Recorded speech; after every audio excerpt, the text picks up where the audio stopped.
కృతజ్ఞతాస్తుతులు చెల్లిస్తూ ఉన్నాం.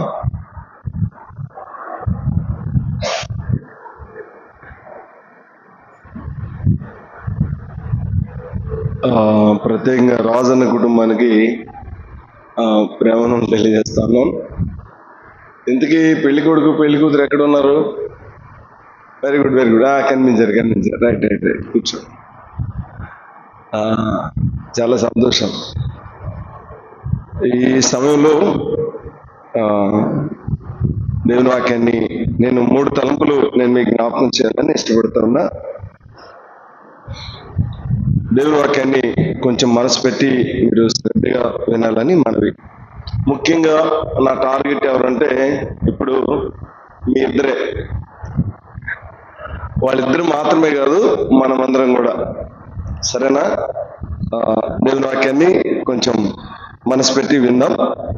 పరలోకమందున్న దేవుడు మానవుని విషయంలో మనస్తాపం చెందింది ఎక్కడ అంటే, మానవుడు పరిశుద్ధతను కోల్పోయిన దినాన.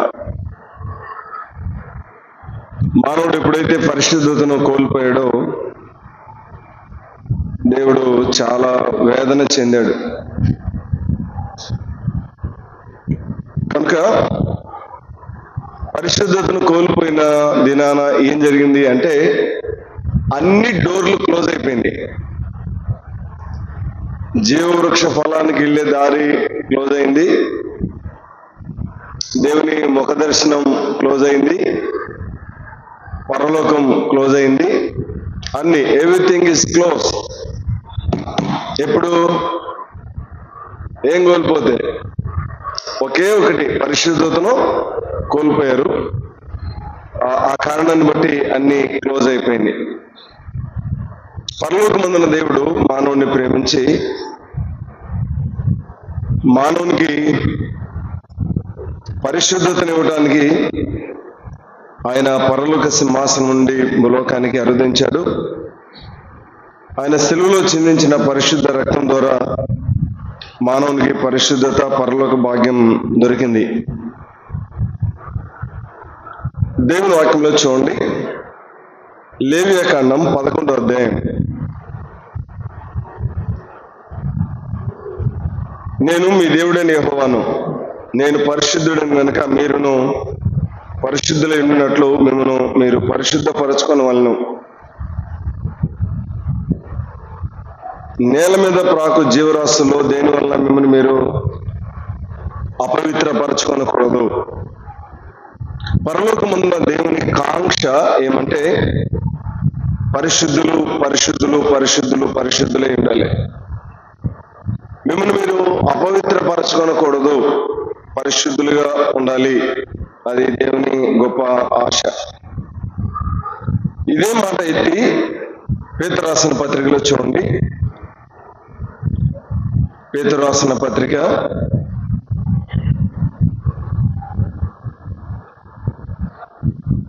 1వ అధ్యాయం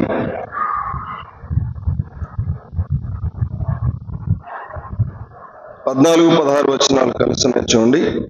నేను పరిశుద్ధుడనే ఉన్నాను కనుక మీరును పరిశుద్ధులై ఉండుడని వ్రాయబడినది కాగా, మీరు విధేయులకు పిల్లలై మీ పూర్వపు అజ్ఞాన దశలో మీకుండే ఆశలను అనుసరించి ప్రవర్తింపక, మిమ్మల్ని పిలిచిన వాడు పరిశుద్ధుడైన ప్రకారం మీరు సమస్త ప్రవర్తన యందు పరిశుద్ధులై ఉండుడి.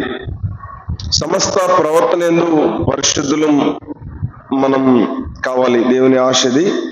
దాని కొరకై ఆయన కల్వరి శిలువలో తన పరిశుద్ధ రక్తాన్ని కార్చాడు. ఇక్కడ చిన్న తలంపు నేను మీకు జ్ఞాపకం చేస్తాను. అదేమంటే, కేవలం పరిశుద్ధత కోల్పోయినప్పుడు వాళ్ళు ఎలా ఉన్నారు?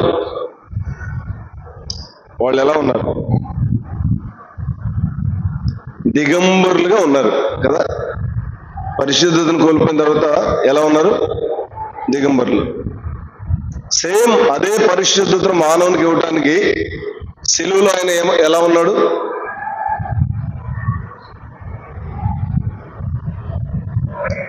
కోరి టెన్బూమ్ దాగిడి స్థలము అనే ఒక పుస్తకం ఉంటుంది. ఆవిడ రాస్తూ ఉంటుంది, అలంకారం కొరకు ప్రపంచానికి ప్రజలు ప్రభు శిలువలో వస్త్రాన్ని కలిగి ఉన్నట్టుగా ఆయన దిగంబరత్వాన్ని చూపడానికి ఇష్టపడలేదు, కానీ శిలువలో నా ప్రభు దిగంబరుడుగానే ప్రాణాన్ని కోల్పోయాడు, ప్రాణాన్ని ఇచ్చాడు అంటది. అది డైజెస్ట్ చేసుకోవడానికి కొంచెం కష్టమే, కానీ పాపాన్ని బట్టి దిగంబరుడైన మానవుణ్ణి పరిశుద్ధునిగా వస్త్రాలంకరణ చేయడానికి పరలోక సింహాసనం పైన ఉన్న ఆయనే మానవునిగా భూలోకాన్ని దిగి వచ్చి తాను దిగంబరుడయ్యాడు. అస్సలు ఇది ఊహించడానికి, ఆలోచించేయడానికి కూడా కష్టమైంది. పరిశుద్ధతను మానవునికి అనుగ్రహించడానికి తాను దిగంబరుడై ఆఖరి రుసుము మానవుడు చెల్లించవలసిన వెల మొత్తం ఆయన చెల్లించి మానవుణ్ణి విడిపించాడు. పరలోక సింహాసనం పైన ఉన్న ప్రభు తన పరిశుద్ధ రక్తాన్ని చిందించడం ద్వారా మనల్ని పవిత్రపరిచి ఆయన మనకి అద్భుతమైన కృపనిచ్చాడు.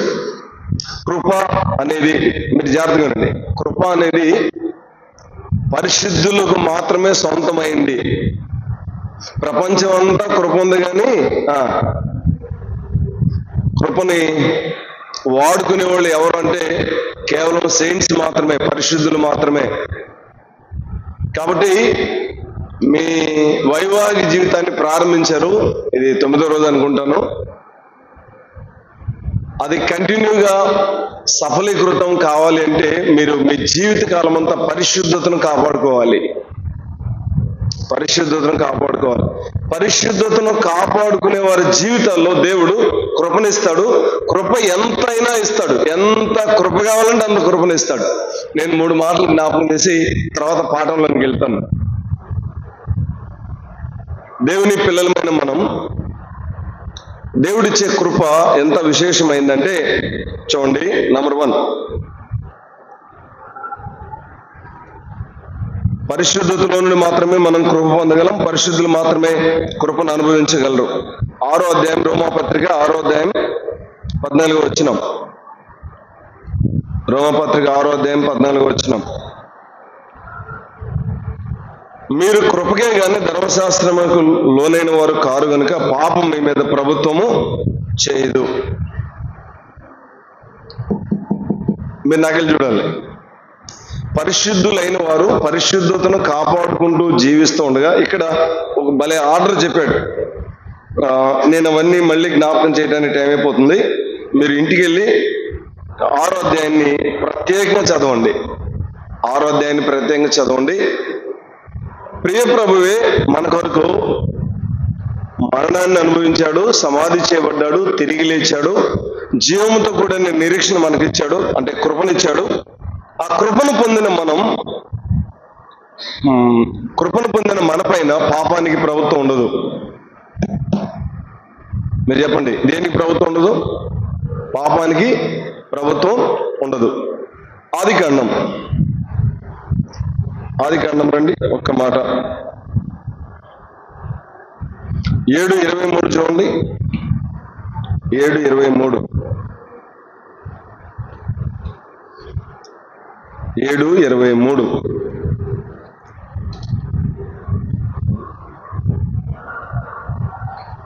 నరులతో కూడా పశువులను, పురుగులను, ఆకాశ పక్షులు, నేల మీద ఉన్న జీవరాశులన్నీ తుడిచివేయబడెను. అవి భూమి మీద ఉండకుండా తుడిచివేయబడిను. నోవహును అతనితో కూడా ఆ ఓడలోనున్న వారు మాత్రము మిగిలి ఉండేది. 6వ అధ్యాయం 8వ వచనం చూడండి. అయితే నోవహు యెహోవా దృష్టి యందు కృప పొందినవాడాయను. ఇక్కడ నేను జ్ఞాపకం చేసే మరొక మాట ఏంటంటే, మీరు నాకెళ్ళి చూడాలి. ఒక ముఖ్యమైన మాట ఏంటంటే, ప్రపంచమంతా నీటి వరదలో మునిగి చనిపోయింది. 8 మంది మాత్రమే ఓడలో ఉన్నారు. మొత్తం 4 ఫ్యామిలీస్. అవునా? కృపను పొందిన వారి పైన పాపానికి ప్రభుత్వం ఉండదు. రోమపత్రికలో చూసాం. 2, కృప పొందిన వారి పైన మరణానికి ప్రభుత్వం ఉండదు. ఏముండదు. ఇవి పరిశుద్ధుల జీవితాల్లో మాత్రమే జరుగుతాయి. మళ్ళీ పరిశుద్ధత నుండి డీవియేట్ కావకండి. పరిశుద్ధులకు ఇవ్వబడిన కృపను గురించి నేను కొద్దిగా జ్ఞాపకం చేస్తా ఉన్నా. 3 మాటలు, అందులో 2 మాటలు. ఒకటి, పాపము వారిపైన ప్రభుత్వం చేయదు. నీ అంతట నువ్వు చూడండి, కృపా వలయంలో నుండి నువ్వు బయటికి వెళితే పాపానికి నీ పైన ప్రభుత్వం ఉంటుంది. కానీ పాపానికి నీ పైన ప్రభుత్వం ఉంటుంది. కృపలో దాటి వెళితే ఎవరైనా ఏదైనా మాట్లాడుతూ ఉన్నారు, విపరీతంగా మాట్లాడుతున్నారు, నువ్వేం చేయాలి చెప్పండి? కృపలోనే నిలిచి ఉండాలి. సెలువులో ప్రభు ఎలా ఉన్నాడో అలాగే మౌనంగా ఉండాలి. మౌనంగా ఉంటే ఎన్ని మాట్లాడుతున్నా, ఎన్ని అంటున్నా, ఎంత రచ్చ చేసినా ఏం కాదు, ఏమీ కాదు. చాలా ఆనందాన్ని, సంతోషాన్ని అనుభవిస్తాం. కానీ టెంప్ట్ అయ్యి పొరపాటున మాట్లాడకూడని మాట ఏదైనా మాట్లాడావా, ఎక్కడి నుంచి బయటికి వెళ్తావు? కృపలో నుండి బయటికి వెళ్తావు. ఏమొచ్చింది నీ పైన? పాపానికి అధికారం వచ్చింది. పాపానికి అధికారం వస్తే ఏం జరిగింది? నీకు మనిషిగా ఉంటావు కానీ మనసులో నెమ్మది ఉండదు. అవునా కాదా? మనసులో ఏముండదు? You don't have piece. సమాధానాన్ని కలిగి ఉండవు. ఏం జరిగింది? మాట్లాడకూడని మాట ఒకటి మాట్లాడారు. కృపలో నిలిచి ఉండటం అనేది చాలా కష్టమైంది. కృపలో నిలిచి ఉండటం అనేది చాలా కష్టమైంది. కనుక మనం దైవ కృపలో నిలిచి ఉంటే పాపానికి అధికారం ఉండదు, మరణానికి అధికారం ఉండదు. అందరూ చనిపోయారు, నోహు అతని కుటుంబం మాత్రమే కాపాడబడింది. మరొక మాట జ్ఞాపకం చేస్తాను. చూడండి, యోబు గ్రంథం 1:10 చూడండి. యోబు గ్రంథం 1వ అధ్యాయం 10వ వచనం. 1వ అధ్యాయం 10వ వచనం.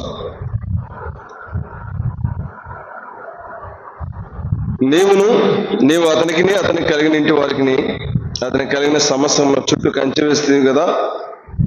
నీవు అతని చేతి పనిని దీవించుట చేత అతని ఆస్తి దేశంలో బహుగా విస్తరించి ఉన్నది. 3వది, అపవాదికి అధికారం ఉండదు. 1 పాపానికి అధికారం ఉండదు, 2 మరణానికి అధికారం ఉండదు, 3 అపవాదికి అధికారం ఉండదు.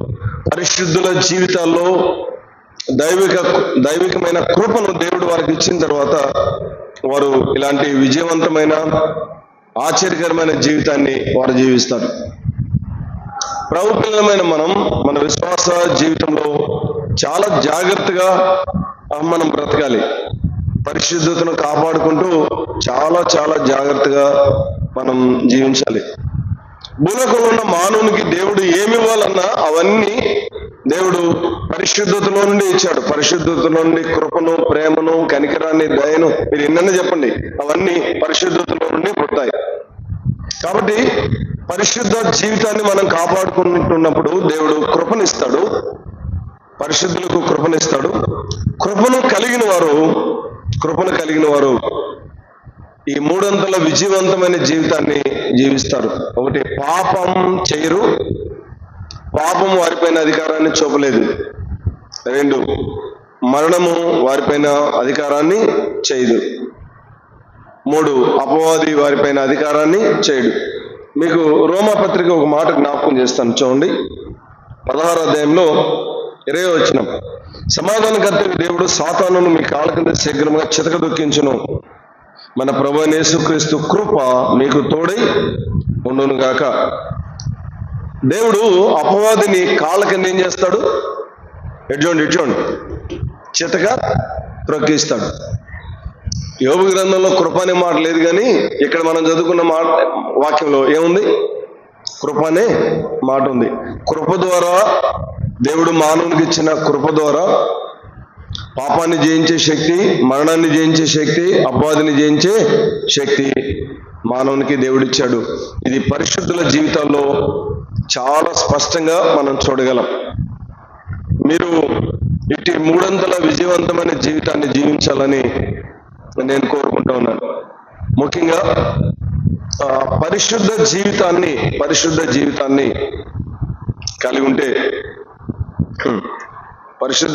కలిగి ఉంటే అద్భుతమైన జీవితాన్ని మనం జీవించవచ్చు. అన్నిటికంటే పరిశుద్ధతను కాపాడుకోవటం ఎక్కడ కష్టం? శరీరంలోనా, ఆత్మలోనా, మనసులోనా? చెప్పండి, ఎక్కడ? చాలా మంది ప్రార్థనా జీవితంలో, భక్తి జీవితంలో విజయవంతమైన జీవితాన్ని జీవించలేకపోవడానికి కారణం ఏంటంటే మనసులో విజయవంతమైన జీవితం లేకపోవటం. మనసులో దైవికమైన పరిశుద్ధతను మనం కలిగి ఉంటే వీటన్నిటిని జయించే కృపను మహిమగల దేవుడు అనుగ్రహిస్తాడు. పరిశుద్ధపరచబడి విజయవంతమైన జీవితాన్ని కలిగి ముందుకు సాగుతున్న పిల్లల్లో నేను జ్ఞాపకం చేసే రెండో మాట ఏంటంటే మోకాళ్ళు వంచే అనుభవాన్ని కలిగి ఉండాలి. నీల్ డౌన్. ఏ అనుభవాన్ని? మోకాళ్ళు వంచే అనుభవాన్ని. దేవుని వాక్యంలో నేను ఒక మాట జ్ఞాపకం చేస్తాను, చూడండి. దానియేలు గ్రంథం 6వ అధ్యాయం 10వ వచనం. దానియేలు గ్రంథం 6వ అధ్యాయం 10వ వచనం.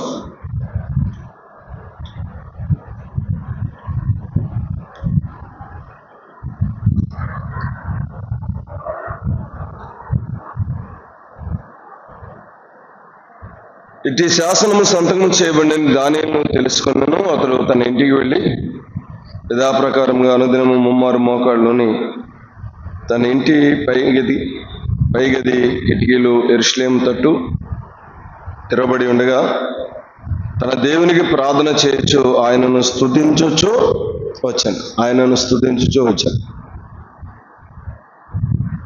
దేవునికి ప్రార్థన చేస్తూ ఉన్నాడు. ఏం చేస్తూ ఉన్నాడు?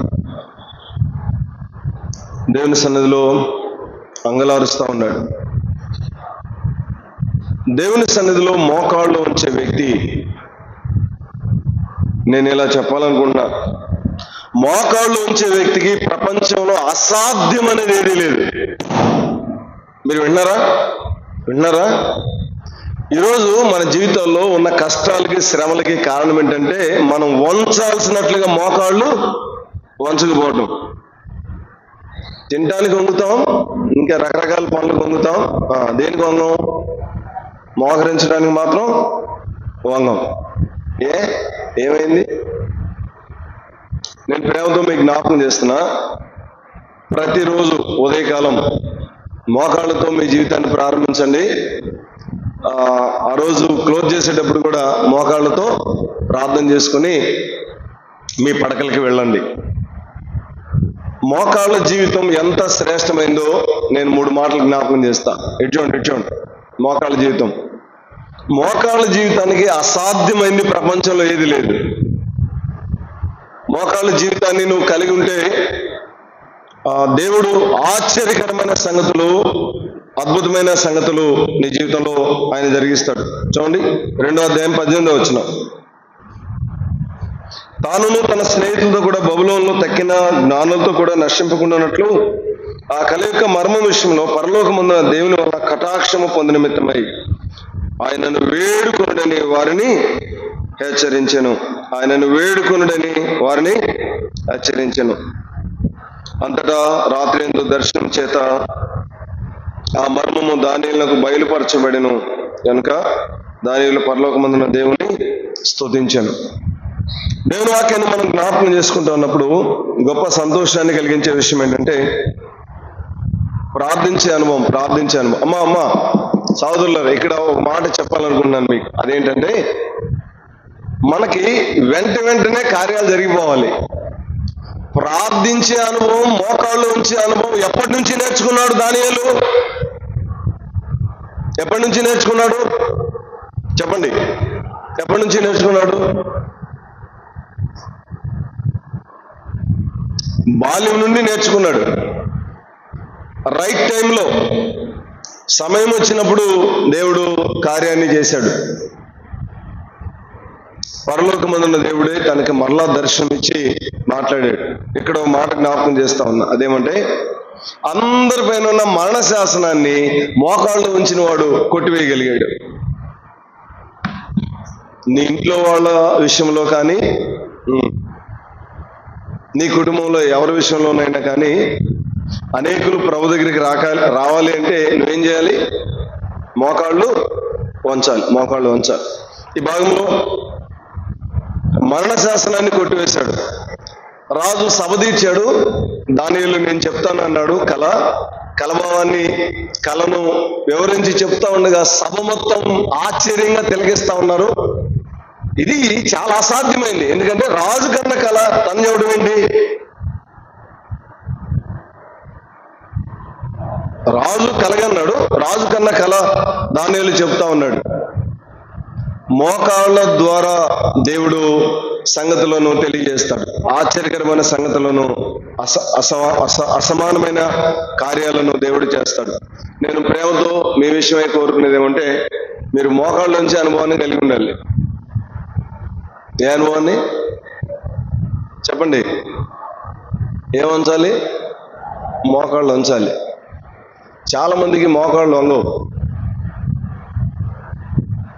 నేను ఆరాధనలో మోకాళ్ళ నుంచి ప్రార్థన చేసేది దేవుని దాసులు ప్రభు అంతకుముందే నేర్పించాడు, కానీ అది బలంగా ముద్ర వేయబడింది. ఎక్కడంటే దేవుని దాసులు ఓటి జేమ్స్ గారు అని ఉన్నాడు విజయవాడలో, అప్పురం క్రిస్టియన్ అసెంబ్లీ. ఆయన డివిజనల్ ఇంజనీర్. ప్రార్థనకు వచ్చి మోకరిస్తాడు. వాస్తవానికి చాలా ముందే వస్తాడు ఆయన, ఒక పావు గంట అరగంట ముందు వస్తాడు. వచ్చి అలాగే మోకరిస్తాడు. మోకరించి అలాగే మోకాళ్ళ పైన కూర్చుంటాడు.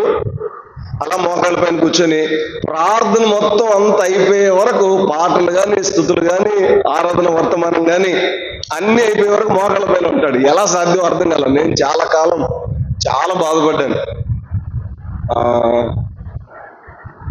అట్లా మోకాళ్ళు వేసి కూర్చొని కొంచెం అటుబడి చిన్నగా ఆరాధన వరకు మోకాళ్ళ పైన ఉండటానికి ప్రభు నేర్పించాడు. మోకాళ్ళ అనుభవం. దానియేలు ఆ రాత్రి ప్రార్థన చేస్తూ ఉన్నాడు. పరలోకమందున దేవుడు విజన్ చూపించాడు. విజన్ చూసిన తర్వాత సభ తీర్చి వారికి చెప్తా ఉన్నప్పుడు ఆశ్చర్యం కలిగింది. మోకాళ్ళ ప్రార్థన మరణ శాసనాన్ని రద్దు చేయగలిగింది. రెండవ మాట జ్ఞాపకం చేస్తా ఇక్కడ చూడండి. 2:46 చూడండి. 2:46. అంతటా రాజుకు నెబుకద్నెజరు దానియేలుకు సాష్టాంగ నమస్కారము చేసి అతన్ని పూజించి నైవేద్య ధూపములను అతనికి సమర్పింప ఆజ్ఞాపించాను. సహోదరులారా, మోకాళ్ళు వంచే వ్యక్తి యొక్క జీవితంలో జరిగే గొప్ప కార్యం ఏంటంటే, ఇటు చూడండి. సింహాసనం పైన ఉన్నవాడు వచ్చి ఎక్కడున్నాడు? దానియేలు ఎదుట సాగిలపడ్డాడు. సింహాసనాల పైన కూర్చున్న చక్రవర్తులు సైతం మోకాళ్ళు వంచిన వారికి సాగిలపడతారు. దేవుని వాక్యాన్ని, ఈ భాగాన్ని ఆలోచన చేస్తా ఉన్నప్పుడు ఎంత ఆశ్చర్యమో. వారు కలిగి ఉన్న విశ్వాసం, వారు కలిగి ఉన్న భక్తి జీవితం ఎంత శ్రేష్టమైందంటే, ఆ కలభావాన్ని చెప్తే నువ్వు మానవాతీతుడు అన్నాడు రాజు. నువ్వు మనుషుడు కాదు, దేవదూతల మధ్య జీవించాల్సినవి, ఏదో మనుషుల మధ్య జీవిస్తా ఉన్నావు అన్నట్టుగా చెప్పాడు. అదే భావాన్ని వారందరూ కలిగి ఉన్నారు. చూడండి, ఒక్కసారిగా ప్రపంచం మొత్తానికి ఎత్తి చూపించాడు. ఎవరిని? దానియేలుని. మోకాళ్ళు వంచే వ్యక్తులు ఎక్కడుంటారో వారు ఏమైనా చేయగలరు. సోదరులు కానీ, సహోదరులు కానీ మోకాళ్ళు వంచి దేవుని సన్నిధిలో ప్రార్థించేవాళ్ళు, ఏడ్చి ప్రార్థన చేసేవాళ్ళు. గొప్ప కార్యాలు వారి ద్వారా సంఘం అనుభవిస్తుంది. సంఘానికి క్షేమాభివృద్ధిని కలిగిస్తారు. సంఘానికి ఎంతో మేలు కలిగిస్తారు. అనేకులను ప్రభు దగ్గరికి నడిపిస్తారు. ఒక ప్రఖ్యాతిగాంచిన దైవ సేవకుడు నిలబడి మాట్లాడుతూ ఉంటే ప్రజలందరూ చాలా సంతోషంగా, ఆనందంగా వింటూ ఉంటే అయిపోయిన తర్వాత, ప్రసంగం అయిపోయిన తర్వాత ఆయన వచ్చాడు. వచ్చిన తర్వాత, సహోదరుడా, ఈయన చాలా వృద్ధుడు అన్నమాట. పలకరించిన ఆయన బాగా వృద్ధుడు. ఈయన యవనస్తుడు. వాక్యం చెప్పిన ఆయన, మీ డాడీ నేను కలిసి ఉన్నప్పుడు మీ డాడీ ఒక ప్రార్థన చేస్తూ ఉండేవాడు. నాకు చాలా ఆశ్చర్యం అనిపించేది. అదేంటంటే, ప్రభువా, నా వంశాన్ని ఎంతకాలం భూమి మీద ఉంచుతావో అంతకాలం నా వంశంలో ప్రతి ఒక్కడు నీ ఎదుట మోకాళ్ళు ఉంచి ప్రార్థించి నిన్ను గణపరిచేవాడు కావాలి. నీ కొరకు వారు సాక్షులుగా ఉండాలి. నీ ఎదుట మోకాళ్ళు ఉంచేవాడిగా నా కుటుంబంలో ఒకరిని లేపు ప్రభువా, ప్రతి తరములో అలాంటి వ్యక్తులను లేపమని మీ డాడీ ప్రార్థన చేశాడయ్యా. నిన్ను చూస్తుంటే చాలా సంతోషంగా ఉంది. దేవుడు ప్రపంచం అంతా నిన్ను వాడుకుంటా ఉన్నాడు. మోకాళ్ళ అనుభవం చాలా విశేషమైంది, చాలా విశేషమైంది. ప్రభు పిల్లలమైన మనం దేవుని వాక్యాన్ని మనం జ్ఞాపకం చేసుకుంటూ ఉన్నప్పుడు చాలా సార్లు మోకాళ్ళు వంచడానికి అవరోధం ఏంటంటే అపవాది. మోకాళ్ళు వంచడానికి అవరోధం ఏంటంటే అపవాది. మీకు మాట చెప్తున్నా, ప్రాక్టికల్గా నా జీవితంలో జరిగింది. మోకాళ్ళు వంచి ప్రార్థన చేయటం నాకు ఇష్టం, అది అలవాటు. అయితే ఈ సొప్ప ఈ కాలంతా అస్సలు వంగటానికి వీలు కాకుండా అయిపోయింది ఒకరోజు. ఇంకా ఆదివారం కుర్చీలోనే కూర్చోవాలి. వాస్తవానికి నాకు ఇష్టం లేదు అది, కుర్చీలో కూర్చోవటం. ప్రభువాన్ని ముందు మోకరించి కూర్చోవాలి, సహాయం చేయి ప్రభువాని ప్రభుని అడుగుతా ఉన్నా నొప్పి అయింది. అట్లా చాలా విపరీతంగా ఉంది నొప్పి, తట్టుకోలేనంత నొప్పి ఉంది. నిగ్రహించుకొని అలాగే కూర్చున్నా, ఏదైతే అది అయిందని. ఆశ్చర్యకరంగా దేవుడు సహాయం చేశాడు. వారం రోజులు ఉంది నొప్పి, వారం రోజుల తర్వాత నొప్పి లేదు. చాలా మందిని అడిగితే ఏం బ్రదర్ ఇట్లా ఉంటారు అంటే ఏం చెప్తారు? మీరు వాక్యం వినేటప్పుడు కూర్చోండి, కానీ ప్రార్థన చేసేటప్పుడు మాత్రం మోకాళ్ళ పైన ఉండటానికి ఇష్టపడండి. ముఖ్యంగా ఈ కపుల్స్కి నేను చెప్పే మాట ఏమంటే, ప్రార్థన మీకు తెలియని, మీరు చూడని, మీరు వినని సంగతులను మీకు తెలియజేస్తుంది. అంతేకాదు, ఎంతటి వాడైనా మోకాళ్ళు వంచే వ్యక్తుల పాదాల దగ్గరికి రావాల్సిందే. ఈ భాగంలో మనం గమనిస్తాం ఈ సంగతి. 6వ అధ్యాయం చూడండి, 6వ అధ్యాయం 22వ వచనం. 6వ అధ్యాయం 22వ వచనం చూడండి.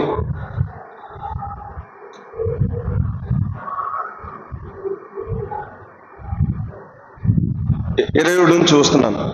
అందుకు దానియేలు, రాజు చిరకాలము జీవించును గాక, నేను నా దేవుని దృష్టికి నిర్దోషినిగా కనబడుతుంది గనుక ఆయన తన దూత నంపి సింహంలో నాకు ఏ హాని చేయకుండా వాటి నోళ్లు మోయించను.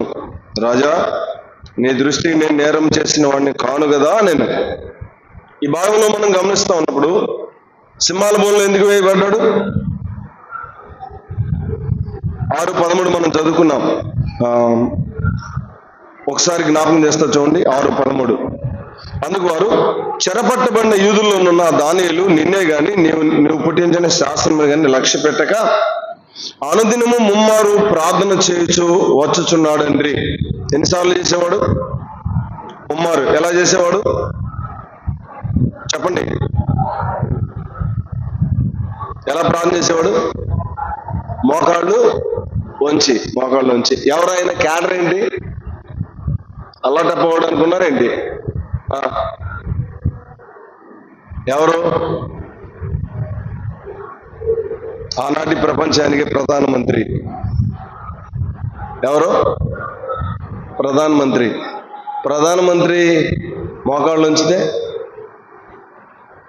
రోజుకు 3 సార్లు ప్రార్థన చేస్తాడు మోకాళ్ళు నుంచి. దేవుని పిల్లలమైన మనం ప్రార్థన చేసే అనుభవాన్ని మనం కలిగినప్పుడు ఇలా చెప్పాలనుకున్నాను. దానియేలు, నీకు ప్రాణం ఎక్కువ, మోకాళ్ళ నుంచి ప్రార్థన చేయటం ఎక్కువ అంటే ఏం చెప్తాడు దానియేలు? మీరు చెప్పండి, ఏం చెప్తాడు? ఓహోహో, ఇట్టయితే కష్టమే. పెద్దగా మాట్లాడండి. ఏం చెప్తాడు?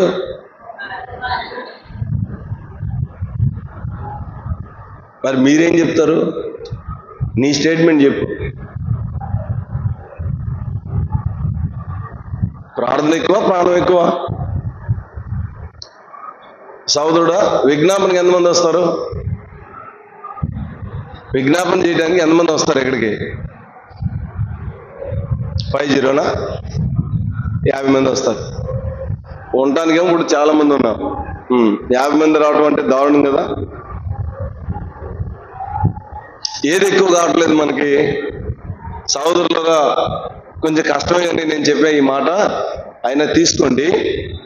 మోకాళ్ళు వంచే అనుభవాన్ని కానీ నువ్వు కలిగి లేకపోతే ఓడిపోతావు, ఓడిపోతావు, ఓడిపోతావు, పడిపోతావు, తర్వాత కనపడవు, ఓడిపోతావు. మోకాళ్ళు వంచడం నేర్చుకుందాం. దేవుని పాదాల మీద పడి మోకాళ్ళు వంచే అనుభవాన్ని మనం కలిగి ఉందాం. దేవుడు కృపణిస్తాడు. ఈ భాగంలో మనం గమనించే ఒక దివ్యమైన సంగతి ఏంటంటే, ఆ రాత్రి మహిమగల దేవుడు తన దూత నంపాడు. నేను ప్రియరక్షకుడే దిగి వచ్చాడు అనుకుంటున్నాను. ప్రభువే దిగి వచ్చాడు. దైవజనులు జి రాజారావు గారు కూడా ఇదే మాట చెప్పాడు. ప్రభు ఆ రాత్రి దానియేలుతో ఉన్నాడు. దానియేలు ఎక్కడున్నాడు? సింహాల మధ్య ఉన్నాడు. దానియేలుతో పాటు ఎవరున్నారు? నేను ప్రేమతో చెప్పే మాట ఏంటంటే, కాళ్ళు నొప్పులు, మోకాళ్ళ నొప్పులు, అనారోగ్యాలు ఇవన్నీ కేవలం ఇవి వాస్తవాలు ఏమి కావు. కావాలంటే నువ్వు మోకాళ్ళు ఉంచాడు. మా గ్రూప్లో ఒక సోదరుడు ఉన్నాడు, చాలా మంచి యోగ్యుడు. ప్రార్థనకు వచ్చి 2 కాళ్ళు జాపుకొని కూర్చుంటాడట. 2 కాళ్ళు జాపుకొని కూర్చునేవాడు. వంగే కాదు కాళ్ళు. అందరూ సేవకులందరూ వచ్చిన వాళ్ళందరూ మాట్లాడేవాడు, ఏంటయ్యా ఇది కాళ్ళు జాపుకొని కూర్చున్నావు అని. అంటే ఏమనండి వంగట్లేదు. చాలా కష్టమైన వ్యక్తి, చాలా మొండోడు, మూర్ఖుడు అంటే బహుశా ఇక్కడ ఎవరు ఉండకపోవచ్చేమో, అంత మూర్ఖుడు. అలాంటోడు మోకాళ్ళు వంచకుండా సరిగ్గా కాళ్ళు మడిచి కూర్చోవటం కూడా రాదు తనకి. తీసుకోలేడు కాళ్ళు. ఓ రోజు ఏడ్చి ప్రార్థన చేశాడట, ప్రభువా దయచేసి నేను నిన్నేం అడగట్లేదు, నేను చచ్చిపోయేలోపు మోకాళ్ళు ఉంచి ప్రార్థన చేసే అనుభవాన్ని నేను కలిగి ఉండాలి, నాకు నేర్పించు ప్రభువా, సహాయం చేయి ప్రభువా అని అడిగితే ఆశ్చర్యం. వెంటనే తనకున్న బలహీనత నుండి తాను విడిపించబడ్డాడు. చిన్నగా మోకాళ్ళు వంచడం ప్రారంభించాడు. చాలా ఆనందం కలిగింది, చాలా సంతోషం కలిగింది. మోకాళ్ళు వంచాడు. గంటలు ఉంటాడు ఇప్పుడు మోకాళ్ళ పైన. మేము ప్రార్థన చేయడానికి 2 రోజులు 3 రోజులు మేము కూడుకుంటే మోకాళ్ళ పైనే ఉంటాడు.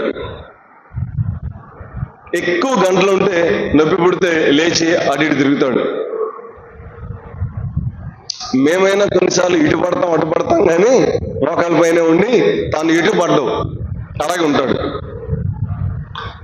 కాళ్ళు చాపుకొని ప్రార్థనకు వచ్చిన వ్యక్తి మోకాళ్ళు వంచడం నేర్చుకున్నాడు. మనకు దీవెన ఆశీర్వాదాలన్నీ మన మోకాళ్ళలోనే ఉన్నాయి. పరలోకమందున దేవుడు దాన్ని అలా దాచి ఉంచాడు. దేవుని పాదాల మీద మోకాళ్ళు ఉంచి ప్రార్థన చేసే అనుభవాన్ని నువ్వు కలిగి ఉంటే ప్రపంచాన్ని ఒక దారికి తేగలవు. ఈ భాగంలో మహిమగల దేవుడు చెరసాల్లోకి వచ్చాడు, సింహాల బోన్లోకి వచ్చాడు. సింహాల బోన్లోకి వచ్చి దానియేలుతో ఉన్నాడు. ఆనాటి ప్రపంచం అంతా ఏమనుకుంటుంది చెప్పండి? దానియేలు వెళ్ళాడు, ఏమైపోయి ఉంటాడు? పాపం చాలా భక్తి కలిగినవాడు, చాలా మంచివాడు. దానియేలు ప్రధానమంత్రి కదా, తన ఇంట్లో ఎంతమంది ఉంటారు? పనివాళ్ళు చాలా మంది ఉంటారు. నేను కొంచెం ఎక్స్ట్రీమ్గా ఆలోచన చేస్తా, ఇవన్నీ లేఖనాల్లో ఉన్నాయని కాదు. ఆ ఇంట్లో ఒకడు నమ్మనుడు ఉన్నాడు అనుకోండి, అందరూ మోకరించి ప్రార్థన చేస్తా ఉన్నా, దానియేలు మోకరించి ప్రార్థన చేస్తున్నా, తను రాడు. నేను నమ్మనండి దేవుణ్ణి, ఇవన్నీ అంతా ఒట్టి ట్రాష్ అని మాట్లాడుతున్నాడు అనుకో. ఇట్లాంటి వాడు మన ఇళ్లలో ఉన్నారు కదా. మన పిల్లలు లేరే ఏంటి? ఉన్నారా లేరా? ఉన్నారు. ఈయన సింహాల భూమిలోకి వెళ్ళాడు, దేవుడు విడిపించాడు, ఇంటికి తీసుకొచ్చాడు. దగ్గరకు వచ్చి చూశాడు, కళ్ళం నీళ్ళు కారిపోతా ఉన్నాయి. నువ్వు చనిపోయావు అనుకున్నాను, నువ్వు మరణించావు అనుకున్నాను. అయినా దేవుడుంటే ఇంత యోగ్యుణ్ణి, ఇంత మంచివాడిని చెరకు అప్పగించడం ఏంటి? సింహాలకి ఆహారంగా ఇటువంటి చాలా బాధపడ్డాను. కానీ అయ్యా, నిన్ను చూస్తా ఉంటే దేవుడు ఉన్నాడు, నిన్ను చూస్తా ఉంటే దేవుడు ఉన్నాడు. దానియేలు మోకాళ్ళు ఉంచాడు, ఆ పరివారం అంతా మోకరించాడు. ఎప్పుడు మోకాళ్ళు వంచని వాడు కూడా మోకాళ్ళు వంచాడు. దేవుడు అద్భుతాలు చేస్తాడు, ఆశ్చర్యకార్యాలు చేస్తాడు. ఎవరి జీవితాల్లో అంటే ప్రసంగికుల జీవితాల్లో కాదు, మోకాళ్ళు వంచి ప్రార్థన చేసేవారి జీవితాల్లో, మోకాళ్ళు వంచి ప్రార్థన చేసేవారి జీవితాల్లో దేవుడు ఆశ్చర్యకార్యాలు, అద్భుత కార్యాలు. వారు తక్కువేం కాదు. పరిశుద్ధ జీవితాన్ని కలిగి ఉండాలి, దైవ కృపను కలిగి ఉండాలి. రెండోది, మోకాళ్ళు వంచే అనుభవాన్ని కలిగి ఉండాలి. మీరు ఎవరొస్తలే కనుక ఇప్పుడు వంగుతాయి మోకాళ్ళు, మంచిగా ఇబ్బంది లేదు. మోకరించి ప్రార్థన చేయటం, ప్రతి విన్నపాన్ని, ప్రతి అవసరతని దేవుని దగ్గరికి తీసుకెళ్ళడం నేర్చుకుందాం. ప్రతి దానికి దేవుని వైపు చూడటం నేర్చుకుందాం. దేవుని గౌరవించే వ్యక్తి అయితే ఖచ్చితంగా నువ్వు మోకాళ్ళు ఉంచుతావు. ఉదాహరణకి మీకు మోకాళ్ళు వంగకపోతే ఎడ్జోండి, ప్రాక్టికల్ ఒక థియరీ చెప్తున్నా. అదేంటంటే, ఒక చైర్ వేసుకోండి, చైర్ ముందు కొంచెం మోకాళ్ళ నుంచి ఆ చైర్ పైన 2 చేతుల నుంచి ప్రార్థన చేయండి కదా. అలా చేయండి. చిన్నగా ఎక్కడికి రండి, చిన్నగా మోకాళ్ళ పైకి రండి. దేవుడు సహాయం చేస్తాడు. ప్రభువుని అడగండి, ప్రభువా నా ఇంట్లో ఈ అవసరం అవుతుంది, పెళ్లిళ్ళకి అడుగుతున్నాం కదా, అనారోగ్యాలు వస్తే అడుగుతున్నాం, వీటికి అడుగుతున్నాం, వాటికి మోకాళ్ళు వంచడానికి అడగండి ప్రభుని. మోకాళ్ళు వంచడానికి అడగండి. ప్రభు కనికరాన్ని, కృపను ఆయన విస్తరింపజేస్తాడు. ఇంకా దానియేలు జీవితంలో ఇంకా ఆశ్చర్యకరమైన సంగతి ఏంటంటే, ఇప్పటికీ ప్రపంచం ఇంకా చూడలా, ఇంకా జరగలా. ప్రపంచానికి తెలియని విషయాలు, ప్రపంచంలో జరగబోయే విషయాలని ముందే చెప్పాడు. పరలోకానికి దానియేలు ఎలా ఉన్నాడు చెప్పండి? దానియేలు ఎలా ఉన్నాడు? దానియేలుని పరలోకం ఒక పేరుతో ప్రశంసించింది. ఏమని? దానియేలు నీవు బహు ప్రియుడు. దానియేలు పరలోకమందున్న దేవునికి బహుప్రియుడు. ప్రాణం కంటే మోకాళ్ళు వంచటమే ఎక్కువ అని చెప్పిన గొప్ప భక్తుడు. దేవుని పిల్లలమైన మనం మన విశ్వాస జీవితంలో మోకాళ్ళు వంచి ప్రార్థన చేసే అనుభవాన్ని కలిగి ఉందాం. ప్రభు కనికరిస్తాడు. 3వ మాట జ్ఞాపకం చేస్తా ఉన్నా. క్రొత్త నిబంధనలో ఈ సంగతులు నేను మీకు జ్ఞాపకం చేస్తాను. చూడండి, కొలసీలకు రాసిన పత్రిక 3వ అధ్యాయం. కొలసీలకు రాసిన పత్రిక 3వ అధ్యాయం. 1 పరిశుద్ధత, 2 మోకాళ్ళ అనుభవాన్ని ఖచ్చితంగా మీరు కలిగి ఉండండి. కొలసీలకు రాసిన పత్రిక 3వ అధ్యాయం 12వ వచనం చూడండి. 3:12. కాగా దేవుని చేత ఏర్పరచబడిన వారును పరిశుద్ధులను ప్రియులైన వారికి తగినట్టు మీరు జాలిగల మనసును, దయాళత్వమును, వినయమును, సాత్వికమును, దీర్ఘశాంతము ధరించుకోండి.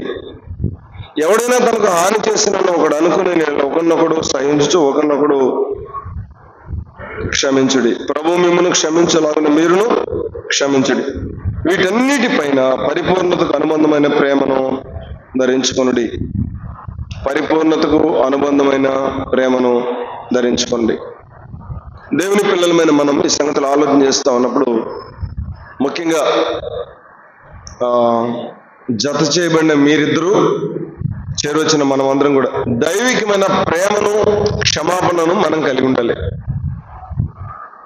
సహజంగా సమస్యలు రావని నేను చెప్పలేను. మనుషులం కనుక ఏదో ఒక సమస్య వస్తుంది.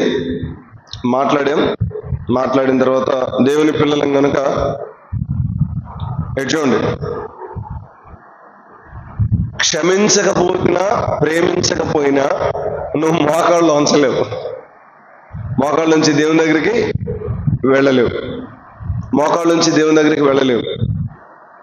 ఒకవేళ మోకాళ్ళ నుంచి దేవుని దగ్గరికి వెళ్ళి ప్రార్థన చేస్తా ఉన్నా, ప్రభు చెప్పేది ఏంటంటే, నేను ముందు క్షమించపో అంటాడు.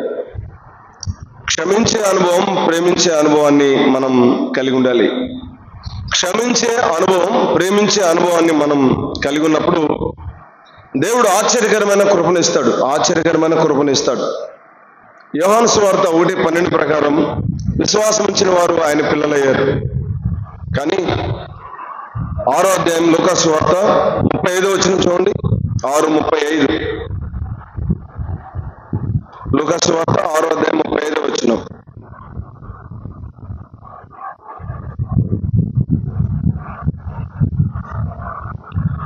మీరైతే ఎట్టి వారిని గూర్చి అయినను నిరాశ చేసుకొనక మీ శత్రువులను ప్రేమించుడి, మేలు చేయుడి, అప్పు ఇయుడి, అప్పుడు మీ ఫలము గొప్పదై ఉండను. మీరు సర్వోన్నతుని కుమారులైందురు. ఇప్పుడు చెప్పండి, ఎప్పుడెప్పుడు? అమ్మా, భర్తని భార్యని ప్రేమించేటప్పుడు కాదు. ఎప్పుడు? శత్రువులను సైతం ప్రేమించే అనుభవంలోనికి మనం వెళ్ళినప్పుడు, శత్రువులను సైతం ప్రేమించే అనుభవంలోనికి వెళ్ళినప్పుడు. విశాఖపట్నంలో ఒక సంత జరిగింది. చాలా సంత జరుగుతాయి. ఒక ఏరియాలో సంత జరుగుతూ ఉంటే ఆ సంతలో ఒక వ్యక్తి దేవుని వాక్యాన్ని ప్రకటిస్తూ ఉన్నాడు. పెద్ద పెద్దగా అరిచి దేవుని వాక్యాన్ని చెప్తా ఉన్నాడు. అతడు కొండ జాతి సహోదరుడు, ప్రభుని నమ్ముకున్నాడు. దేవుడు హృదయంలో భారం ఇచ్చాడు కనుక సువార్త ప్రకటిస్తూ ఉన్నాడు.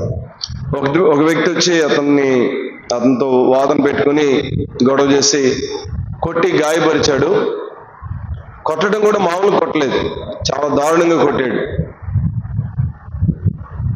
సరే, ఈయన నెల రోజులు పైగా హాస్పిటల్లో ఉన్నాడు. నెల రోజులు పైగా హాస్పిటల్లో ఉన్న తర్వాత బయటకు వచ్చాడు. ఒక 3 నెలలు గడిచింది. ఈ కొట్టిన వ్యక్తికి అనారోగ్యం వచ్చి హాస్పిటల్కి వెళ్ళాడు. హాస్పిటల్కి వెళ్ళి హాస్పిటల్లో ఉన్నాడు.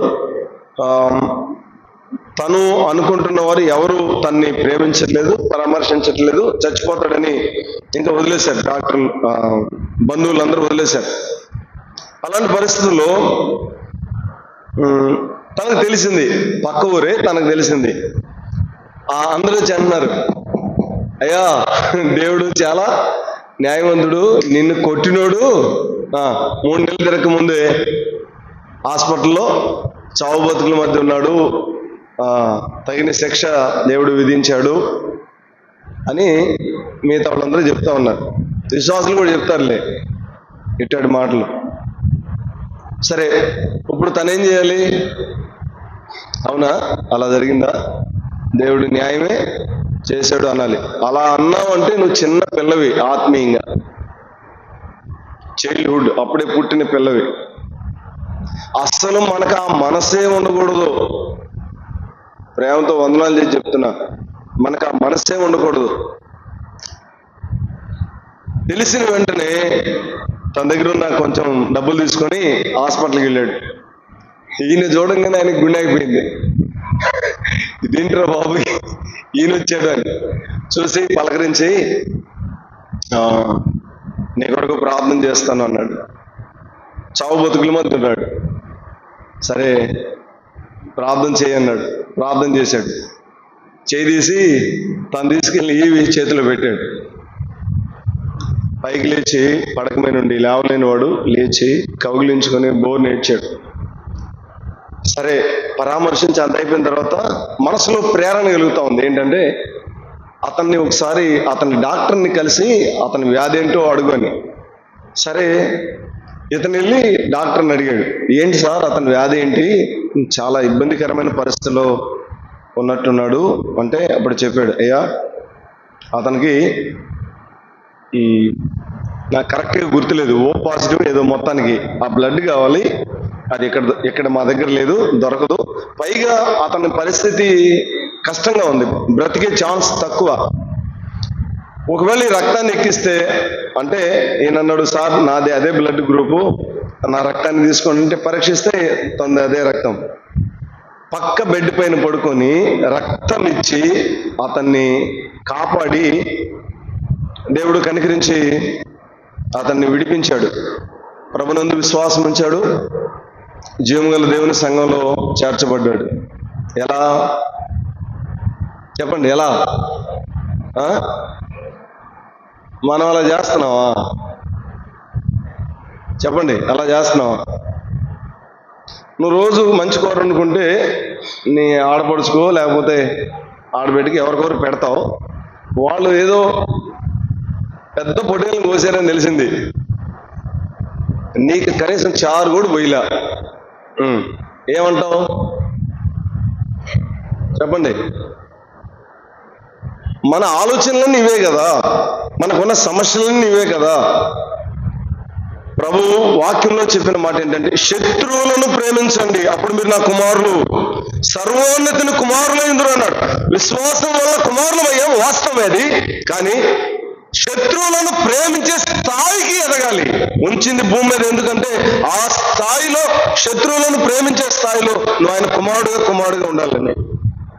ఆ స్థాయిలో మనం జీవించినప్పుడు సహోదరులరా, ప్రభు తన నామం గణపరుచుకుంటాడు, మహింపరుస్తాడు. రోమపత్రిక 12:20 చూడండి. రోమపత్రిక 12:20.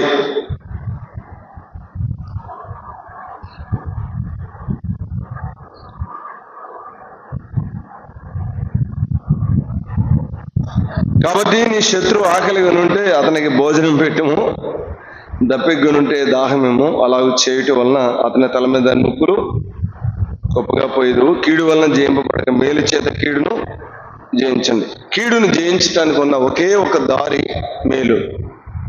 మనం మేలు చేత కీడును జయించాలి. సహోదరులరా, దేవుని వాక్యాన్ని మనం జ్ఞాపకం చేసుకుంటా ఉన్నప్పుడు,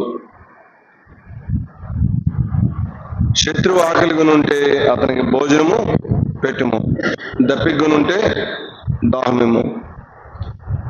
దాహాన్ని ఇచ్చే వ్యక్తులుగా, ఆకలి ఉన్న వారికి ఆహారం పెట్టే వ్యక్తులుగా మనం ఉండగలిగితే, అసలు ఆ మనసు నువ్వు కలిగి ఉంటే ఆ పరిస్థితిని దేవుడు నీకు కల్పిస్తాడు. ఆ మనసు నువ్వు కలిగి ఉంటే. అందుకే దేవుని వాక్యంలో ఒక మాట మనం జ్ఞాపకం చేసుకుంటాం, క్రీస్తు యేసును కలిగిన ఈ మనసు మీరును కలిగి ఉండండి. ఆ మనసు కలిగి ఉంటే నేను ప్రేమతో చెప్తున్నా, ఎంత సమస్య అయినా, ఎన్ని ఇబ్బందులైనా, ఎంత కష్టమైందైనా, ఇతరులు తప్పు చేసినా ఆ తప్పును మనం నెత్తినేసుకుంటాం. ఇతరులు అపరాధం చేసినా వేలెత్తి చూపం, వారిని క్షమించే మనసు మనం కలిగి ఉండగలం. ప్రభు పిల్లలమైన మనం ఈ దివ్యమైన అనుభవాన్ని మనం కలిగి ఉన్నప్పుడు, దైవికమైన ప్రేమను కలిగినప్పుడు, ప్రపంచంలో ఎక్కడ దొరకదు ఇది. ఏం దొరకదు? ఎడ్జోండి ఏం దొరకదు? దైవికమైన ప్రేమ ప్రపంచంలో ఎక్కడ దొరకదు. సెయింట్స్ దగ్గర మాత్రమే దొరికిద్ది, పరిశుద్ధుల దగ్గర మాత్రమే దొరికిద్ది. పరిశుద్ధుల దగ్గర కృప ఉంటుంది, పరిశుద్ధుల దగ్గర ప్రార్థన ఉంటుంది, పరిశుద్ధుల దగ్గర ప్రేమ, క్షమాపణలు ఉంటాయి. కనుక మనం తిండికి లేని వారమైనా పర్లేదు, భోజనం లేకపోయినా పర్లేదు, ఇల్లు లేకపోయినా పర్లేదు, ఇంట్లో డబుల్ కట్ లేకపోయినా పర్లేదు, ఫ్రిడ్జ్లు, మిక్సీలు, ఫ్యాన్లు, ఏసీలు లేకపోయినా పర్వాలేదు. ఏం కలిగి ఉండాలి? ప్రేమ కలిగి ఉండాలి. ఎటు చూడండి, చాలా ఇళ్ళకి ఎక్కువ మంది వస్తారు, కొన్ని ఇళ్ళకి ఎవరు రారు. ఎందుకని? మీరేం ఫీల్ అవద్దు. ఒకవేళ మీరు అట్లాంటి వాళ్ళు అయితే మీరేం ఫీల్ అవద్దు, మనమే మారాలి. ఎందుకు రారు చెప్పండి? ఆ ఇల్లు పెద్ద బిల్డింగా, పెద్ద సూపర్ ప్యాలెసా? నేను చెప్పట్లా. అది చిన్నదైనా పెద్దదైనా ఒక ఇంటికి ఎక్కువ మంది వస్తారు, కొన్ని ఇళ్ళకి ఎవరు రారు. ఎందుకని? వై? ప్రేమ ఉన్న ఇంటికి ఎక్కువ మంది వస్తారు, ప్రేమ లేని ఇంటికి ఎవరు రారు. చాలాసార్లు ఇంటికి ఎవరన్నా వస్తే, బ్రదర్ రండి లోపలికి రండి అని కూర్చోబెట్టి మంచినీళ్ళు ఇచ్చి కాస్త టీ ఇచ్చి మాట్లాడతాం. అప్పుడు మాట్లాడతాం. కొందరు రాగానే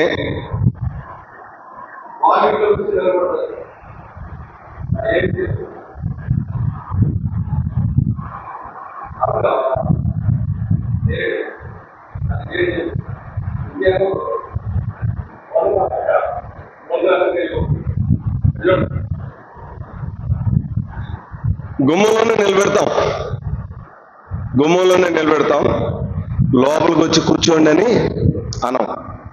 కాస్త చల్లనీళ్ళు, మంచినీళ్ళు ఇవ్వం. కాస్త వేడి నీళ్ళు, టీ నీళ్ళు ఇవ్వం. నీ సొమ్మంతా ఏం పోద్ది? ఇటు చేస్తే నీ సొమ్మంతా ఏం పోద్ది? ప్రేమించడం నేర్చుకుందాం. ప్రేమించి ప్రాణం ఇచ్చాడు, రక్తం ఇచ్చాడు, పరలోక స్వాస్థ్యాన్ని మనకు దారాదత్తం చేశాడు. ఆయన పిల్లలమైన మనం, మీరు గమనించండి. అమ్మా, అమ్మాయి పేరేంటి అన్నా? Hepsi. Okay, thank you. Hepsi, మీ ఇంటికి ఎక్కువ మంది రావాలంటే నీ వల్లే. నువ్వు దైవికంగా అనేకులను ప్రేమించే మనసు నువ్వు కలిగి ఉంటే, దాతృత్వం కలిగి ఉంటే, అనేకులు నీ ఇంటికి వస్తారు, నీ గుమ్మం దొరుకుతారు, నీ ఇంటికి రావడానికి, నీతో మాట్లాడటానికి ఇష్టపడతారు. నాకు తెలిసిన ఒక సేవకుడు ఉన్నాడు, చాలా పెద్ద ఆయన. చాలా పెద్ద ఆయన అంటే చాలా పెద్ద ఆయన. కానీ నేను ఇంటికి వెళ్తే ఆయనతో మాట్లాడటానికి ఎక్కువ ఇష్టపడను. ఆయనే ఉంటాడు ఎదురు, ఆయనతో మాట్లాడటానికి ఇష్టపడను. అక్కతో మాట్లాడటానికి ఎక్కువ ఇష్టపడతాను. ఆమె ఎక్కడో లోపల ఉంటుంది. ఆశ్చర్యం ఏంటంటే, సువార్త పరిచర్యకి 1,70,000 వరకు ఇచ్చింది. రీసెంట్గా చనిపోయింది. 1,70,000 ఇచ్చింది. ఆయన వెళ్ళినప్పుడల్లా ఎప్పుడన్నా ప్రార్థన చేసి వస్తా ఉంటే ఒక 500 ఇవి జేబులో పెడతాడు, 500 జేబులో పెడతాడు. కానీ సువార్త పరిచర్యకి ఆ సోదరి 1,70,000 ఇచ్చింది. ఎప్పుడన్నా ఇవన్నీ మీరు చెప్పండి, ఎవరిని ప్రేమిస్తాం? చెప్పండి, ఎవరిని ప్రేమించడానికి ఇష్టపడతాం? వాస్తవానికి నేను సేవకుడిని, ఆయన సేవకుడు. నేను వెళ్ళి ఆయనతో మాట్లాడి వందనాలు చెప్పి వచ్చేయాలి. కానీ ఆమెను ఎందుకు ఇష్టపడతాం? తాను చేయలేని దాన్ని ఆమె చేస్తా ఉంది. గస్టెడ్ ఆఫీసర్ ఆమె. శామ్యూల్, ఎవరిని పట్టించుకోకనైనా నీకు వందనాలు చెప్తున్నా ప్రేమతో, దయచేసి సువార్త పరిచర్య ఎప్పుడు వచ్చి కొంచెం చిన్న ఇవిస్తా, తీసుకొని వెళ్ళు. లేకపోతే కొన్నిసార్లు ఫోన్ పేనే చేసింది. నాకు మాటకి వెళ్ళడం ఇష్టం ఉండదు, వెళ్ళి అట్లా తీసుకోవడం ఇష్టం ఉండదు, మనసు ఉండదు. కానీ చాలా, మీరు చెప్పండి, ఆ ఇంట్లో ఆమెను ప్రేమించినట్లుగా ఇంకెవరు ఇంకా మిగతా వాళ్ళు ప్రేమించరు. కారణం ఏంటంటే, దైవికమైన ప్రేమను మనం పంచేటప్పుడు అనేకులు మన యందు ఇష్టం కలిగి ఉంటారు. ప్రభు దైవికమైన ప్రేమను మనం ఇతరులకు పంచే అనుభవాన్ని మనం కలిగి ఉండాలి. కొరింథీయులకు రాసిన మొదటి పత్రిక 13:8 చూడండి. బై టైం చూడండి.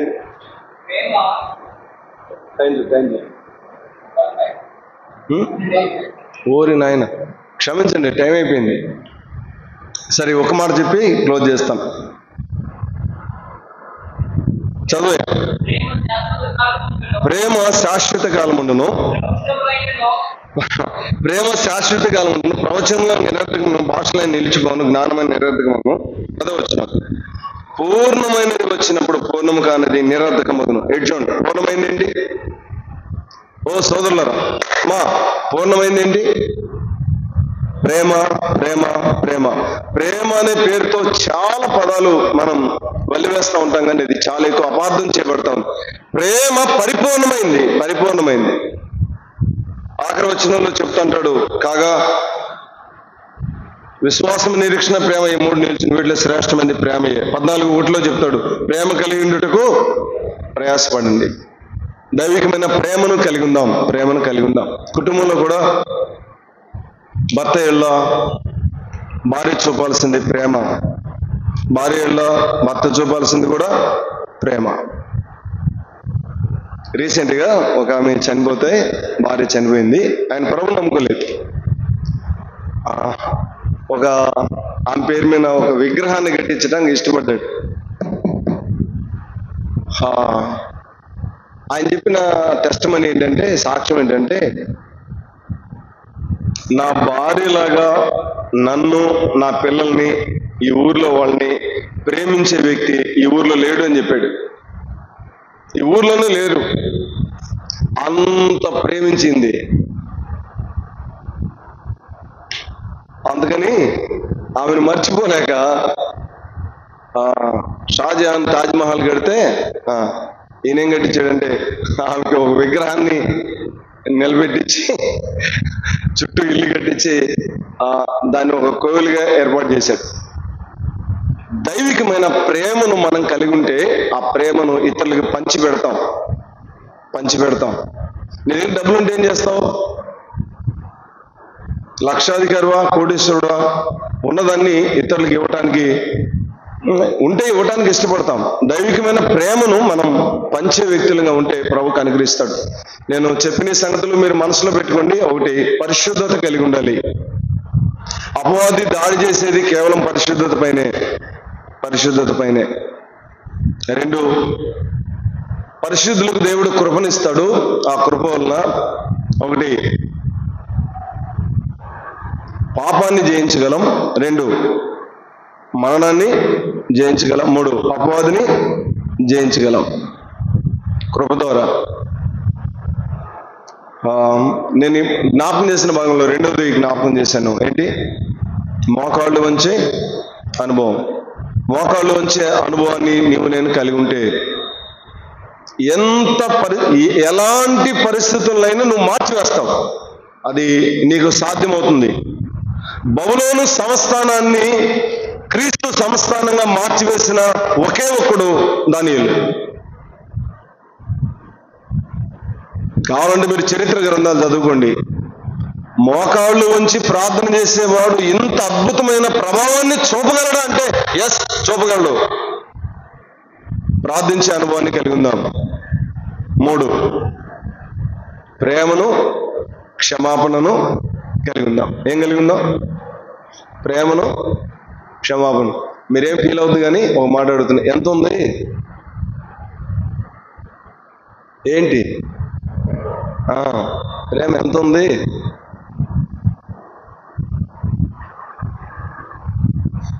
ఒక్కళ్ళ దగ్గర టన్ అన్న ఉందా?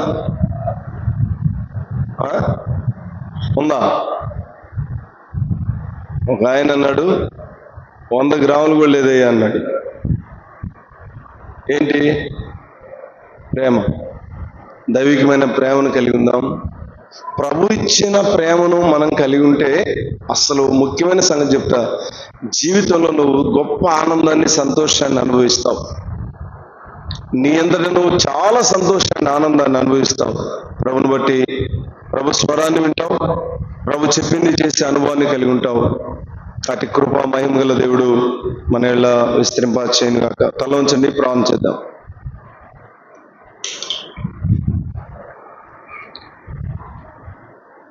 కనికరం గల తండ్రి, పరిశుద్ధ దేవా, నీ పాదాలు స్తోత్రాలు, వందనాలు చెల్లిస్తున్నాం. నీ పిల్లలమైన మేము మా విశ్వాస భక్తి జీవితంలో దేవా పరిశుద్ధ జీవితాన్ని నీ రక్తదారుల్లో మేము కలిగి ఉండటానికి మాకు నేర్పించండి. పరిశుద్ధతను కాపాడుకుంటూ జీవించటం, అదే సమయంలో నైనా పరిశుద్ధులకు మీరు ఇచ్చిన కృపను బట్టి మీకు స్తోత్రాలు చెల్లిస్తున్నాం. పాపాన్ని జయించే శక్తి, మరణాన్ని జయించే శక్తి, అపవాదిని జయించే శక్తి నీ కృప ద్వారా పరిశుద్ధులకు మీరు ఇచ్చారు. ప్రపంచమంతటికి మీరు ఇచ్చారు. అయితే పరిశుద్ధులు దాన్ని సొంతం చేసుకోగలిగారు. మీకు స్తోత్రాలు చెల్లిస్తున్నాం. నీ పాదాల దగ్గర మోకాళ్ళు ఉంచి ప్రార్థన చేసి ఘనమైన వాటిని, గొప్ప వాటిని పొందే కృపనివ్వండి. ప్రభువా, వివాహంలో జత చేయబడిన నీ బిడ్డలకు అట్టి కృపనిమ్మని మీ సన్నిధిలో ప్రార్థన చేస్తున్నాం. దైవికమైన ప్రేమ చేత నింపబడిన అనుభవాన్ని కలిగి ప్రభువా, తమకు కలిగినది అది ఎంత కొంచెమైనా ఎక్కువైనా నేను గణపరిచే అనుభవాన్ని బిడ్డలు కలిగి ఉంటానికి నేర్పించండి. ఘనత, మహిమ, ప్రభావాలు మీరు పొందమని ఈ పరిశుద్ధ పాదములకు కృతజ్ఞతాస్తుతులు చెల్లిస్తూ చెరువచ్చిన పిల్లలను, సంఘాన్ని, పరిశుద్ధులను దీవించమని యేసయ్య పరిశుద్ధ నామమున ప్రార్థన చేసి వేడుకుంటున్నాం తండ్రి. ఆమేన్. ఆమేన్.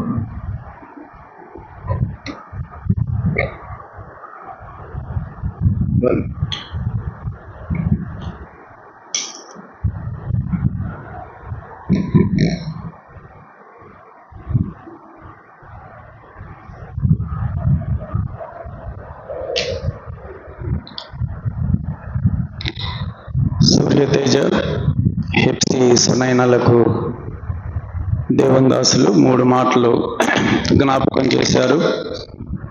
మీ ఇద్దరి యొక్క వైవాహిక జీవితంలో వారిద్దరే కాదు, మనందరం కూడా మన యొక్క జీవితాలలో పరిశుద్ధత అనేది కలిగి ఉండడం అనేది ప్రాముఖ్యం. కుటుంబాలలో భార్యాభర్తలు దేవుని దృష్టిలో పరిశుద్ధంగా జీవించాలి.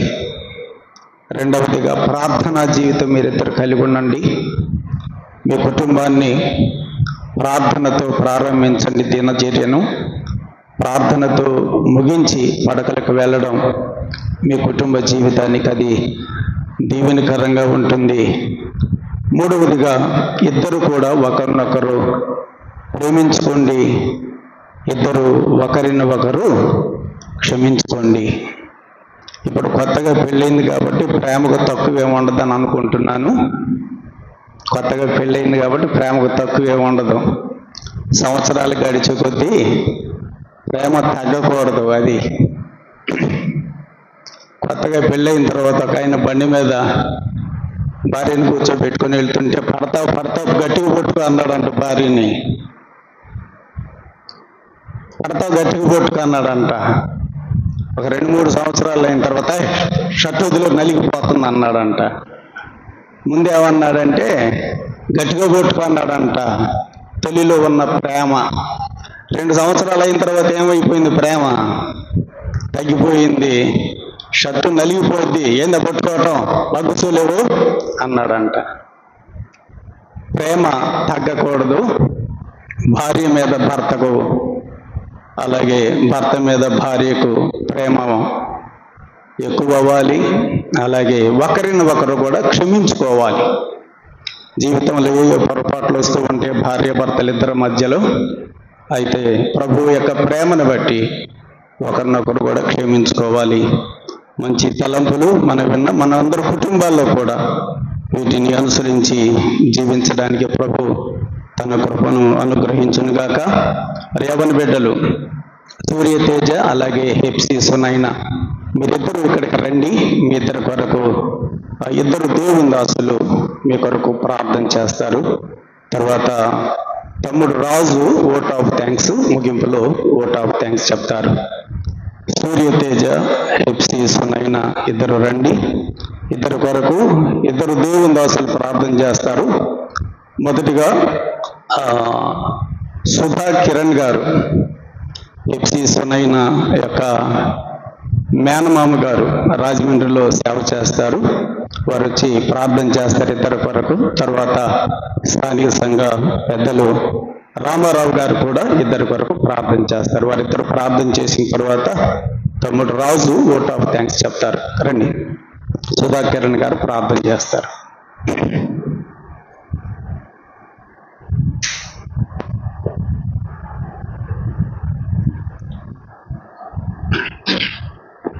ప్రార్థన చేస్తున్నాం. పరిశుద్ధుడు మహాఘనుడు మా ప్రియ పరలోకపు తండ్రి, ఆశ్చర్యకరుడు, అద్భుతకరుడు, ఆలోచనకర్త, సమాధానకర్త అయిన మా యేసు ప్రభువా, నిన్న నేడు రేపు ఏకరీతిగా ఉండి నిరంతరము నీ కృప మాపై కురిపించి గొప్ప దేవా, మీ ఘనమైన శ్రేష్టమైన నామమునకు వందనములు, స్తుతులు, స్తోత్రాలు చెల్లించుకుంటున్నాము తండ్రి.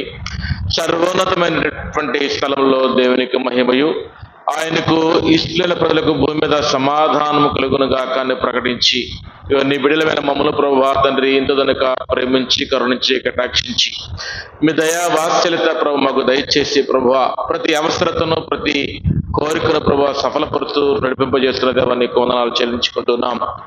ప్రభువా తండ్రి ఈ సమయంలో మేడికొండ వారి కుటుంబం నుంచి ప్రభువా సూర్యతేజను, బతిన వారి కుటుంబం నుంచి ప్రభు హెప్సిస్తూనే తండ్రి మీరు ఏర్పాటు చేసుకుని వివాహము అన్ని విషయంలో ఘనమైనది అని ప్రభు తండ్రి ఆ ఘనమైనటువంటి గొప్ప పరిశుద్ధమైన వివాహమును వారిని జీవితాల్లో మీరు జరిగించి తద్వారా ప్రభు ఏకాంగులను సంసారులుగా మార్చే దేవుడు నీవు కాబట్టి అనేకులు ప్రభా చేసిన ప్రార్థన ఫలితంగా ఈ యవ్వన బిడ్డల ప్రభా మీరు జతపరిచిన రీతిని బట్టి మీకు వందనాలు చెల్లించుకున్నాం ప్రభా.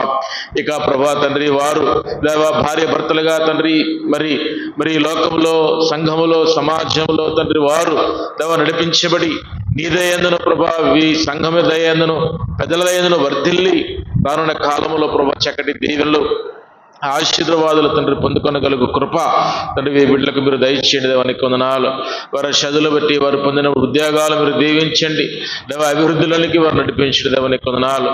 అదేవిధంగా దివ్యమైన వర్తమానము ద్వారా బిడ్డలు తండ్రి చాలా చక్కటి దేవా తండ్రి హెచ్చరికలు ప్రభా తండ్రి మరి పొంది ఉన్నారు దేవా. నీ కుమారుడు సెలవిచ్చినట్టు వాక్య భాగముల ద్వారా వారు వాటిని ప్రభా తండ్రి అర్థం చేసుకుని వాటిని గైకొని వాటిని ప్రభా అనుసరించేటువంటి ప్రభా తండ్రి తెలివిని జ్ఞానం విడుదలకు మీరు అనుగ్రహింప చేసి నడిపించి మహిం పొందమని అడుగుతున్నాము దేవానికి వందనాలు. అవును తండ్రి, మరి ఈ సభలో చాలా చక్కటి దేవా ప్రభా వాతావరణము తండ్రి వారి జీవితాలు ఉన్నది. అయితే రానున్న కాలంలో తండ్రి మరి ఇదే ప్రేమ, ఇదే ఐక్యత, ఇదే ప్రభా తండ్రి ఒకరినొకరు అర్థం చేసుకునేటువంటి దేవా ఘనత మరి వారు నిరంతరము వారు ప్రమాణం చేసినటువంటి సందర్భ విధంగా మరి జీవిత పర్యంతము ఒకరినొకరు తండ్రి ఇష్టపడి ఒకరినొకరు అర్థం చేసుకుని ఒకరికొకరు సహాయపడుతూ వారి జీవితంలో తండ్రి ఎదిగి ఫలించి అభివృద్ధి పరచబడగలిగేటటువంటి ధన్యతను ఆధిక్యతను పొందుకొనగలడుగా మీరు సహాయం దయచేసి నడిపించి మహిమ పొందమని ఈ సమయంలో తండ్రి దైవజనులకు అనుగ్రహించినటువంటి ఈ యొక్క ప్రార్థన చేసే అవకాశాన్ని బట్టి నీకు వందనాలు తెలియజేసుకుంటూ ఈ ప్రార్థనని పాదస్థలను చేర్చుకోమని యేసు క్రీస్తు పరిశుద్ధ నామమును బట్టి అడిగి వేడుకుని ప్రార్థన చేస్తున్నాము తండ్రి, ఆమేన్. వందనాలు.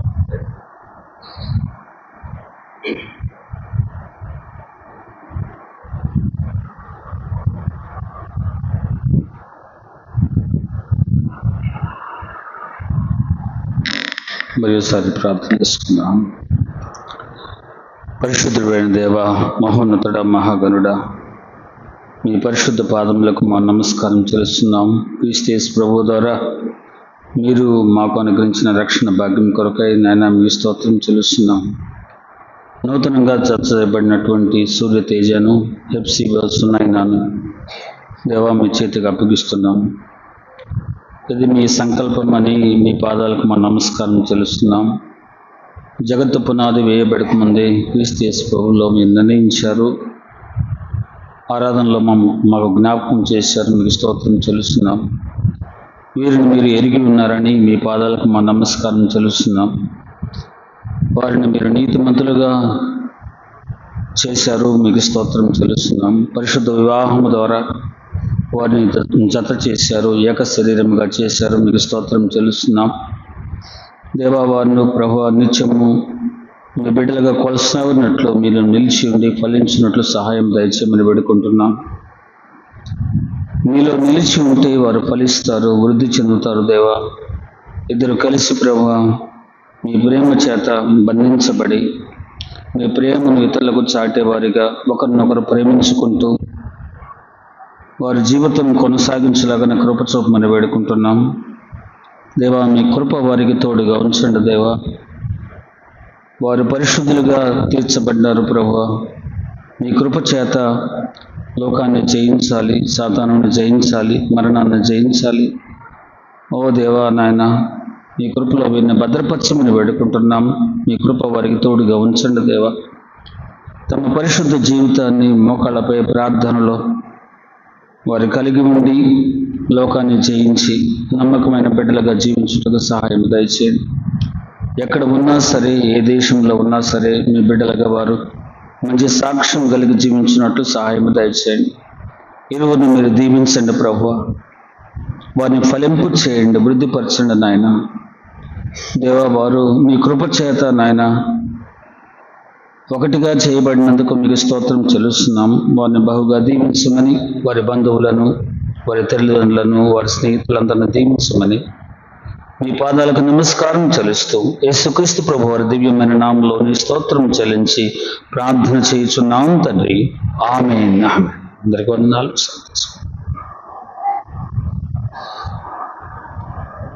ఓకే, 3 మాటలు గుర్తున్నాయి ఇద్దరికి. 3 మాటలు, 3 ముళ్ళుతో కాదు బంధం బలపడాల్సి ఉంది. 3 మాటలు. ఓకే, ఆ 3 మాటల ప్రకారం మీ ఇద్దరు జీవితాన్ని కొనసాగుతుంది. God bless you. తమ్ముడు రాజు వచ్చి ఓట్ ఆఫ్ థ్యాంక్స్ చెప్తారు. ముగింపులో మనం భోజనాలకు వెళ్ళేటప్పుడు ఫస్ట్ సహోదరులు మాత్రం కింద భోజనానికి వెళ్ళండి, తర్వాత సహోదరులు తర్వాత భోజనానికి సిద్ధపడాలని మనవి చేస్తున్నాం.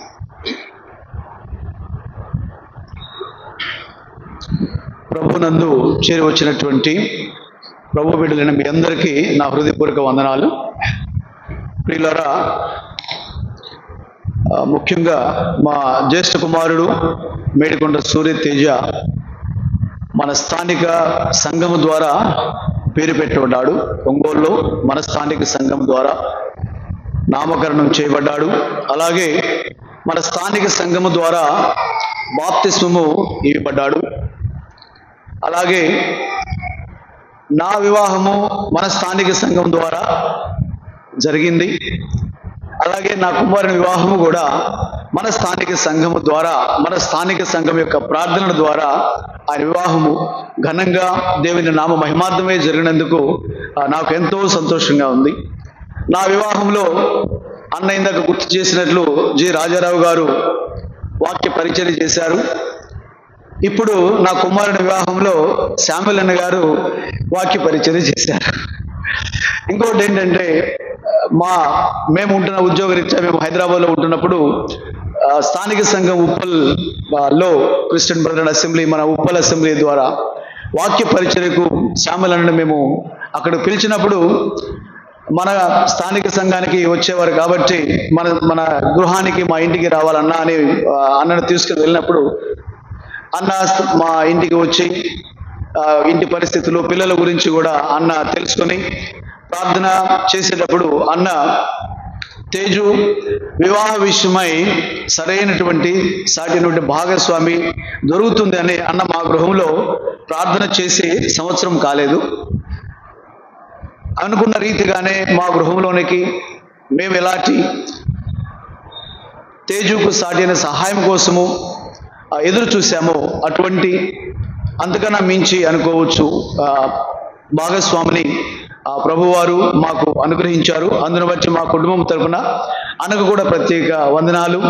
అన్న ఇప్పుడు వాక్యంలో గుర్తు చేసిన 3 మాటల్లో కూడా అన్న వాక్యంలో నుంచి తీసి చెప్పడం అనేది కాదు, కానీ ఆయన తన జీవితంలో పాటించే మాటలు. మా గృహంలో ఉన్న కొద్ది సమయం ఆ రోజు అన్నను భోజనానికి పిలవాలన్నా అన్న మోకాళ్ళ మీద, అన్న డోర్ తీయాలనే మోకాళ్ళ మీద, అన్నం తినేటప్పుడు కూడా ఆన్లైన్లోనే అన్న ప్రార్థనలో పాల్గొంటూ భోజనం చేసే టైం కూడా లేకుండా అన్నను ఇక్కడ మాటలో చెప్పడం కాదు, కానీ నేను ప్రత్యక్షంగా ఆ దినం మా ఇంట్లో ఉన్నప్పుడు అన్నను చూస్తే ఇప్పుడు ఏ మాటలైతే అన్న ఇక్కడ చెప్పాడో అవి అన్న జీవితంలో చేస్తూ మనకు చెప్పాడు. ఇది ఎంతో ముఖ్యమైన ప్రియులారా.